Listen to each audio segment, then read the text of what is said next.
మన ప్రభువును రక్షకుడైన యేసుక్రీస్తు వారి పరిశుద్ధ నామములో వీక్షిస్తున్న మా సోదరి సోదరులందరికీ ప్రభువైన యేసుక్రీస్తు వారి పేరిట శుభాలు తెలియజేస్తున్నాను.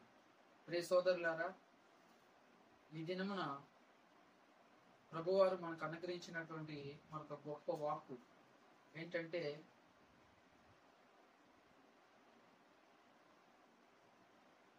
బైబిల్ వాక్యంలో మనకు ఒక మాట కనపడుతూ ఉంటుంది. ఏమనంటే, పిలువబడిన వారు అనేకులు, ఏర్పరచబడిన వారు కొందరే.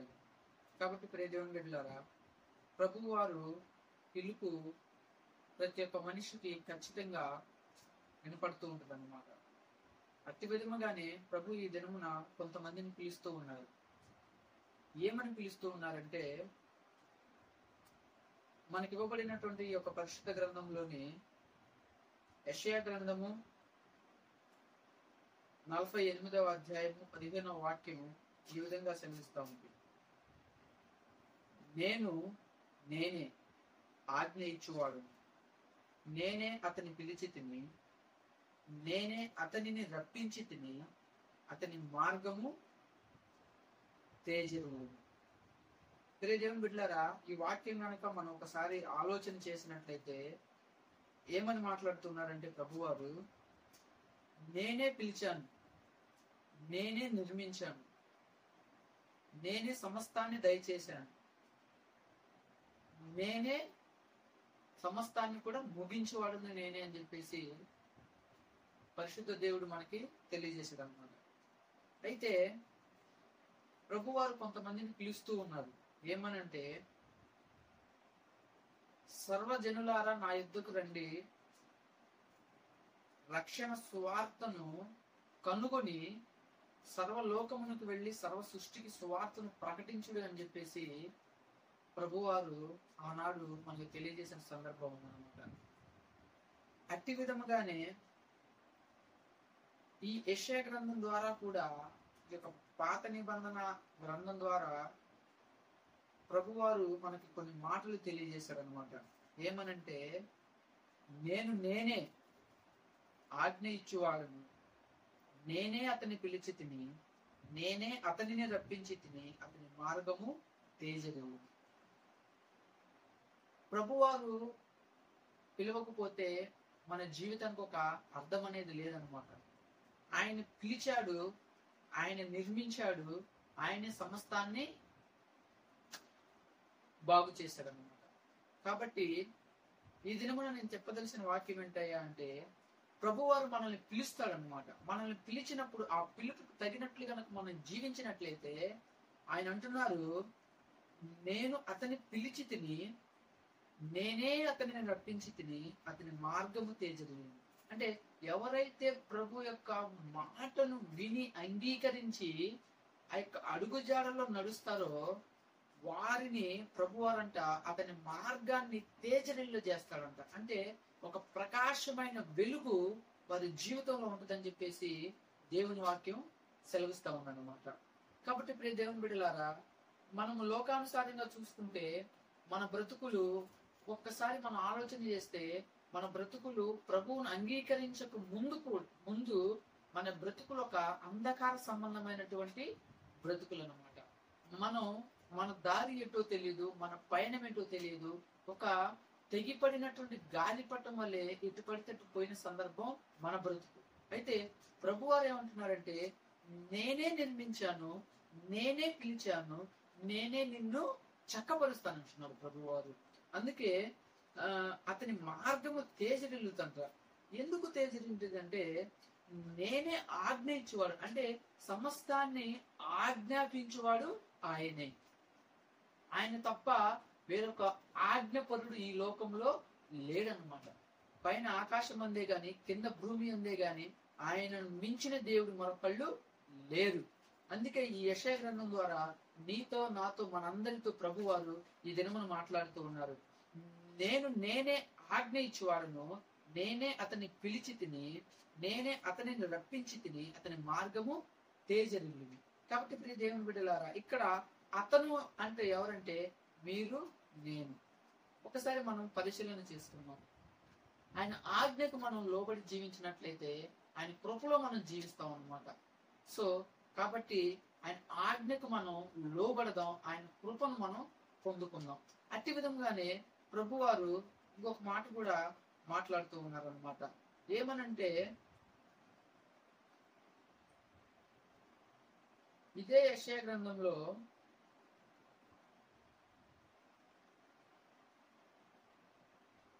45వ అధ్యాయము 2-3 వాక్యాల ద్వారా మాట్లాడుతున్నారు అన్నమాట. ఏమనంటే, నేను నీకు ముందుగా పోవచ్చు మెట్టగానున్న స్థలములను సరాలము చేసేదను, ఇత్తడి తలుపులను పగులగొట్టెదను, ఇనుప గడియలను విడగొట్టెదను, పేరు పెట్టి నిన్ను పిలిచి తిని ఇశ్రాయేలు దేవుడైన యెహోవాను నేనే అని నీవు తెలుసుకున్నట్లు. కాబట్టి ప్రియ దేవుని బిడ్డలారా, ప్రభువారు తాను ఒక ఆజ్ఞని మన జీవితంలోకి వదిలినప్పుడు, ఆ ఆజ్ఞని మనం కనిపెట్టి ఆయన ఆజ్ఞలో మనం నడిచినప్పుడు ప్రభువారు మనకు ముందుగా వెళ్తారన్నమాట. అంటే మెత్తగా ఉన్న స్థలాలని సరళం చేస్తాడు, ఎత్తు పల్లాలను సరళం చేస్తాడు, లోటు పాట్లను సరిదిద్దుతాడు. అదేవిధంగా తప్పొప్పులను కూడా ప్రభువారు సరిదిద్దుతాడన్నమాట. అందుకే ఈ విధంగా కూడా మాట్లాడుతూ ఉన్నాడు. నేను నీకు ముందుగా పోవచ్చు మెట్టగానున్న స్థలములను సరాలము చేసేదను, ఇత్తడి తలుపులను పగలగొట్టేదను, ఇనుప గడియలను విడగొట్టేది. అంటే ఇక్కడ మనం ఒకసారి ఆలోచన చేసినట్లయితే ప్రియ దేవుని బిడ్డలారా, ఇత్తడి తలుపులు అంటే ఈ లోకములో ఉన్నటువంటి ఒక శోధనలు అన్నమాట. అలాగే ఇత్తడి ఇనుప గడియలంటే సాతాను పెట్టు చిక్కులు అనమాట. అయితే ప్రభువారు అంటున్నారు, నేను వీటన్నిటిని విడగొడతాను, వీటన్నిటిని పగలగొట్టేదనని చెప్పేసి ప్రభువారు ఈ దినమున మీకు నాకు మనందరికి వాగ్దానం చేస్తున్నాడు అనమాట. కాబట్టి ప్రియ దేవుని బిడ్డలారా, ఆయనే మనల్ని పేరు పెట్టి పిలిచాడు, ఆయనే మనల్ని నిర్మించాడు, ఆయనే తన సొంత చేతులతో మనల్ని నిర్మించి తన జీవాయువును మనలో ఊది మనకు ఒక నూతన కృపనిచ్చాడు అనమాట. కాబట్టి ప్రియ దేవుని బిడ్డలారా, నేను చెప్పదలుచుకునేది ఏంటంటే, మన జీవితం అంతం ఎప్పుడు ఎలా ఉంటుందో మనకైతే తెలియదు, కానీ మనం ఆయన పిలుపుని గనక మనం కనిపెట్టి బ్రతికినట్లయితే, ఆయన పిలుపులో గనక ఒక పరిపూర్ణత ఉంది, ఆయన పిలుపులో ప్రేమ ఉంది, ఆయన పిలుపులో ఆప్యాయత ఉంది, ఆయన పిలుపులో యొక్క ప్రేమ ఆనురాగాలు నిండి ఉన్నాయి అనమాట. కాబట్టి ప్రియ దేవుని బిడ్డలారా, మనం ఈ రోజున దేవుడు నిన్ను నన్ను పిలుస్తూ ఉన్నాడేమో. ఒకవేళ ఇప్పటి వరకు పిలిచి ఆయన ఒకవేళ ఇసుగు చెంది ఈ చివరి నిమిషంలోనైనా మరొకసారి పిలుద్దాం నా బిడ్డని అని చెప్పేసి ఈ రోజున ప్రభు మళ్ళా నిన్ను నన్ను పిలుస్తున్నాడేమో. ఒకసారి ఆలోచన చేద్దాం, ఆయన నామాన్ని మనం గణపరుద్దాం, ఆయన పిలుపుకు లోబడదాం అన్నమాట. ఆయన పిలుపుగా గనక మనం లోబడినట్లయితే ఆయన మనకి ధారాళంగా ఆయన మనల్ని మన బ్రతుకులని పరిశుద్ధపరుస్తాడని చెప్పేసి వాక్యం సెలవిస్తా ఉంది. అదే విధంగా రాజుల 2వ గ్రంథం ఒకసారి మనం చూసుకున్నట్లయితే,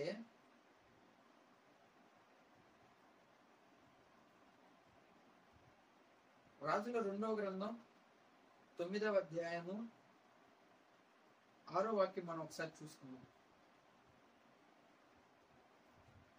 ఇశ్రాయేలు దేవుడైన యెహోవా సెలవిచ్చినదేమనగా, యెహోవా జనులైన ఇశ్రాయేలు వారి మీద నేను నిన్ను పట్టాభిషిక్తునిగా చేయుచున్నాను. ఈ ప్రభు ఈ దినమున నీకు నాకు మనందరికి ఒక గొప్ప అవకాశాన్ని ఇస్తున్నాడు అనమాట, ఒక గొప్ప బాధ్యతని ఇస్తున్నాడు అనమాట. సో ప్రియ దేవుని బిడ్డలారా, ఆయన ఈ యొక్క ఇశ్రాయేలు జనులు అంటే ఈ లోకంలో గనక మనం భారతదేశంలో నివసిస్తున్నాం కాబట్టి మన పని ఏంటయా అంటే, ఈ లోకంలో ఉన్నటువంటి తన బిడ్డలు అంటే తన బిడ్డల మీద మనకు ఒక పని అప్పచెప్పాడు అన్నమాట. అంటే ఇక్కడ పట్టాభిషిక్తునిగా చేశాడంటే మనకు ఒక పని అప్పచెప్పాడు అనమాట.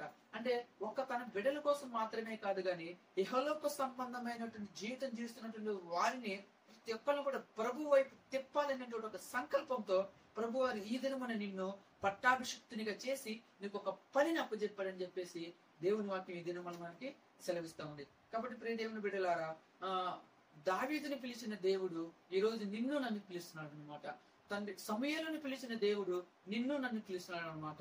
కాబట్టి ప్రియ దేవుని బిడ్డలారా, మనం సమూయేలు ఏ విధంగా అయితే 3వసారి తండ్రి నేను వినుచున్నాను, చిత్తము నీ దాసుడు వినుచున్నాడని చెప్పేసి మాట్లాడాడు, ఈ దినమున మనం కూడా ప్రభువా నేను నీ మాటను వినుచున్నాను తండ్రి, చెప్పండి నేను ఏం చేయాలి, మీ నామని నేను గణపరచాలంటే ఏం చేయాలి, ఏ విధంగా ఉండాలి, ఎలా ఉండాలి అని నా బ్రతుకును, అదే విధంగా మీ బిడ్డల యొక్క బ్రతుకును మీ రాజ్యం నేను ఎలా నడిపించాలి అని చెప్పేసి ప్రభువుని కనుక ఆయన మాట కనుక మనం లోబడి జీవించినట్లయితే ప్రభువారు మనకి ఒక ధారాళమైనటువంటి నూతన కృపనిస్తానని చెప్పేసి ప్రభు వారి దినమున మాట్లాడుతున్నారు. కాబట్టి ప్రియ దేవుని బిడ్డలారా, నేను మీతో చెప్పదలుచుకున్నది ఏంటంటే, ఆయన ఈరోజు మనం చూసినట్లయితే రేపు రాబో దినములలో కూడా ఆయన మన రాష్ట్రంలో కానీ మన దేశంలో కానీ ఆయన చిత్తంలో ఉన్నటువంటి తన బిడ్డను మనకు అధికారిగా నియమించబోతున్నాడు అనమాట. కాబట్టి ప్రియ దేవుని బిడ్డలారా, మనం ప్రభువారు మన మీద పెట్టినటువంటి పనిని మనం జాగ్రత్తగా శిరసా వహించి గనుక మనం చేసినట్లయితే ఆయన ఇచ్చేటువంటి ఆశీర్వాదం ఎంతో గొప్పవి రమ్యములని చెప్పేసి ప్రభువారు ఈ దినమున మాట్లాడుతున్నారు. అందుకే ప్రభువైన యేసుక్రీస్తు వారు కూడా ఒకసారి మనం చూసుకున్నట్లయితే ప్రభువైన యేసుక్రీస్తు వారు కూడా తన తండ్రి దేవుడైన యెహోవా చెప్పిన మాటను తాను మిస్ చేయకుండా, తను ఎక్కడా కూడా ప్రభువారు ఆ మాటను తొట్టిల్లనివ చేయకుండా ప్రభువారి యొక్క మాటకు లోబడి ప్రభువారు దేవుని యొక్క మాటకు లోబడి ఆయన చెప్పినట్టు చేశాడు అనమాట. ఎంతలాగా చేశాడంటే, ప్రభువారు ఆ యొక్క పట్టబడినప్పుడు ఆ యొక్క సమాజ మందిరంలో కానీ లేదంటే ఆ యొక్క పిలాతు దగ్గర గాని చేతులు కట్టుకుని మౌనంగా, ఒక గొర్రె పిల్ల ఏ విధంగా అయితే బొచ్చు కత్తిరించినప్పుడు మౌనంగా వహించి తలదించుకొని ఉంటుందో అట్టి విధముగా తన దగ్గర ప్రభువారు తప్పించుకునేటువంటి కృప దేవుడు అనుగ్రహించినా సరే దేవుని ఆజ్ఞకు లోబడి దేవుని ఆజ్ఞలో తాను జీవించి దేవునికి లోబడ్డాడు. కాబట్టి తాను ప్రభు యొక్క జరగవలసి ఉన్నటువంటి పనిని సంపూర్తి చేసి సంతోషంగా దేవుని దగ్గరికి వెళ్ళాడు అనమాట. కాబట్టి ప్రియ దేవుని బిడ్డలారా, ఈ రోజు నీకు నాకు కూడా మన ప్రభు ఒక పనిని అప్పు చెప్పాడు అనమాట. ఆ పనిని మన శిరసా వహించి కనుక చేసినట్లయితే ఈ యొక్క మన సంఘంలో గాని మన యొక్క మండలంలో గాని, జిల్లాలో గాని, రాష్ట్రంలో గాని, దేశంలో గాని, అదేవిధంగా ఈ యొక్క ప్రపంచంలో గాని ఎక్కడైనా సరే ఆయన పనిని గనక మనం ఎక్కడ ఏ పని ఆయన మనకు నియమించారు ఆ పనిని గనక మనం చేసినట్లయితే ఖచ్చితంగా ప్రభు వారు ఏ విధంగా అయితే విజయ గర్వంతో తండ్రిని చేరుకున్నాడు, మనం కూడా ఆ యొక్క మధ్యాకాశంలోంచి ప్రభు వారు మనల్ని ఎదురొచ్చినప్పుడు ఆ యొక్క విజయ గర్వంతో మనం ప్రభువుని మనం అందిపుచ్చుకుంటాం అనమాట. కాబట్టి ప్రియ దేవుని బిడ్డలారా, ప్రభు వారు ఏ విధంగా అయితే తండ్రి అయిన దేవుని మాటలు అంగీకరించాడో ఈ దినమున ప్రభువైన యేసుక్రీస్తు వారు నీకు నాకు మనందరికి అప్పచెప్పినటువంటి యొక్క పనిని మనం శిరసా వహించి ఆయన మాటకు లోబడదాం, ఆయన కృపను పొందుకుందాం, ఆయన కృపలో జీవిద్దాం, ఆయన చేసినటువంటి ఆశీర్వాదాలు పొందుకుందాం. అట్టి కృప సహాయం దేవుడు మీకు నాకు మనందరికి దయచేయుగాక. ఆమేన్. ప్రార్థన చేసుకుందాం. మహాపరిశుద్ధుడా, జీవం కలిగిన తండ్రి, జీవాధిపతి, మీకు వందనాలయ్యా. కృపా సత్య సంపూర్ణవు దేవా, మీకు వందనాలు తండ్రి. దేవా, ఇదిగో నా ప్రభా, ఈ దినమును నా ప్రభా దావీదుని పిలిచిన దేవుడవు, నాయన సమూయేలును పిలిచిన దేవుడు నా తండ్రి. అదే విధంగా ప్రభు యేసుక్రీస్తు వారు మీరు మాకు అనుగ్రహించిన దేవుడు తండ్రి. నాయన ఇదిగో నా ప్రభా, వీరందరూ కూడా నా ప్రభా మీ నామని గణపరిచి ఉన్నారు ప్రభా, మీ నామానికి లోబడి జీవించారు ప్రభా, మీ ఆజ్ఞకు లోబడి జీవించారు ప్రభా. ప్రభా, ఈ దినమున మేము కూడా నా ప్రభా మీ ఆజ్ఞకు లోబడాలని నాయన మేము నిశ్చయించుకున్నాం ప్రభా. ఇప్పటి వరకు నాయన మేము లోబడలేదేమో నా తండ్రి, ఆయన ఇక ముందు నాయన మమ్మల్ని వాడుకో ప్రభా. ఇప్పటి వరకు ఒట్టి పాత్రగా ఉన్నామేమో ప్రభా, ఆయన పనికి వచ్చు పనిముట్టుగా నాయన ఒక సాధకముగా, ఒక యుద్ధపు తండ్రి ఆయుధముగా నాయన మీరు మమ్మల్ని వాడుకోమని తండ్రి. నాయన ఇహలోక సంబంధమైనటువంటి నా తండ్రి రుగ్మతలు మమ్మల్ని అంటకుండా, ఇహలోక సంబంధమైన శాతం శోధలు మమ్మల్ని అంటకుండా మీరే కాచి కాపాడి దీవించి రక్షించమని ఆయన ప్రతి ఒక్క బిడ్డను మీ చేతికి సమర్పించుకుంటూ మా ప్రభువైన యేసుక్రీస్తు నామం ద్వారా మేము వేడుకుంటున్నాం తండ్రి. ఆమేన్, ఆమేన్, ఆమేన్.